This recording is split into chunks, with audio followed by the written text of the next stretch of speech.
नमस्कार दोस्तों, आज हम बात करेंगे काला अष्टमी के बारे में। भैरव जी की पूजा विशेष रूप से सफलता, धन, स्वास्थ्य और बाधा दूर करने के लिए की जाती है। भक्त को भैरव अष्टमी का व्रत करने से पाप और मृत्यु के भय से मुक्ति मिलती है। दिल्ली के राष्ट्रीय राजधानी में इस उत्सव को द्वितीया के दिन या बाद आने वाले अगले रविवार को मनाया जाता है। आसपास के क्षेत्र में भैरव जयंती किलकरी भैरव मंदी के अनुसार मनाई जाती है। पौराणिक मान्यताओं के अनुसार काल भैरव भगवान शिव के 5वें अवतार हैं। इस दिन मां दुर्गा की पूजा का भी विधान है। हिंदू पंचांग के अनुसार काला अष्टमी प्रत्येक माह के कृष्ण पक्ष की अष्टमी तिथि को मनाई जाती है। इस दिन भगवान काल भैरव, जो कि शिव शंकर के रुद्र स्वरूप हैं, उनकी पूजा की जाती है। काल भैरव को काशी का कोतवाल भी कहा जाता है। काला अष्टमी को हम कैसे मनाएं? काला अष्टमी भगवान शिव के भक्तों के लिए एक महत्वपूर्ण दिन है। सूर्योदय से पहले उठकर जल्दी से स्नान कर लें। उसके बाद काल भैरव के लिए एक विशेष पूजा करें और अपने सभी पापों के लिए क्षमा मांगें और काल भैरव से आशीर्वाद लें। इस दिन आप जीवन में सुख, समृद्धि और सफलता प्राप्त करने के लिए उपवास भी कर सकते हैं। काला अष्टमी पर भगवान भैरव को प्रसन्न करने के लिए उपाय। काला अष्टमी के दिन भगवान भैरव की प्रतिमा के आगे सरसों के तेल का दीपक जलाएं और श्री काल भैरवाष्टकम का पाठ करें। मनोकामना पूर्ण होने तक प्रतिदिन उस उपाय को भक्तिभाव के साथ करें। कालाष्टमी के दिन चंदन से ओम नमः शिवाय लिखकर 21 बेलपत्र शिवलिंग पर चढ़ाएं। कुछ लोग काले कुत्ते को खिलाने में भी विश्वास करते हैं, जिन्हें भगवान भैरव का वाहन माना जाता है। आप उन्हें दूध, दही या मिठाई खिला सकते हैं। इस उपाय को करने से भगवान भैरव और शनिदेव दोनों ही प्रसन्न होते हैं।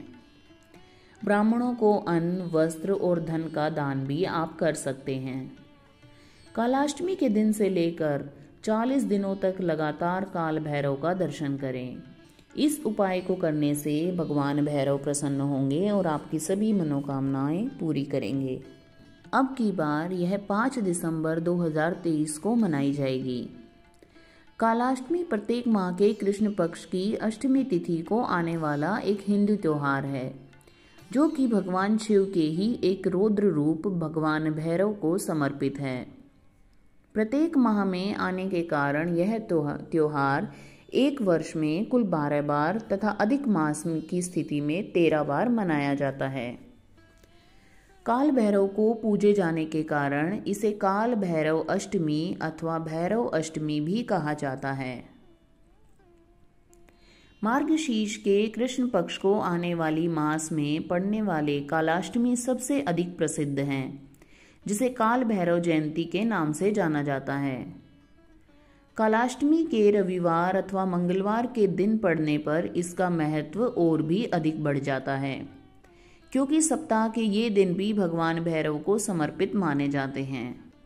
काल भैरव का जन्म मार्गशीर्ष मास के कृष्ण पक्ष अष्टमी को प्रदोष काल में हुआ था। तब से इसे भैरव अष्टमी के नाम से जाना जाता है।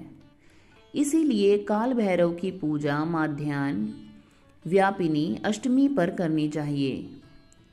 काशी नगरी की सुरक्षा का भार काल भैरव को सौंपा गया है, इसीलिए वे काशी के कोतवाल कहलाते हैं। शिव पुराण के अनुसार मार्गशीर्ष के कृष्ण पक्ष की अष्टमी को उनका अवतार हुआ था। शास्त्रों के अनुसार भारत की उत्पत्ति भगवान शिव के रौद्र रूप से हुई थी।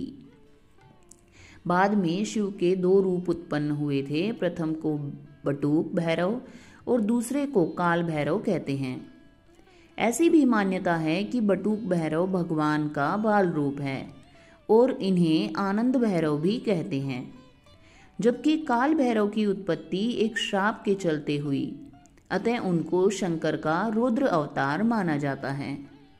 शिव के रूप की इस आराधना से भय एवं शत्रुओं से मुक्ति और संकट से छुटकारा मिलता है।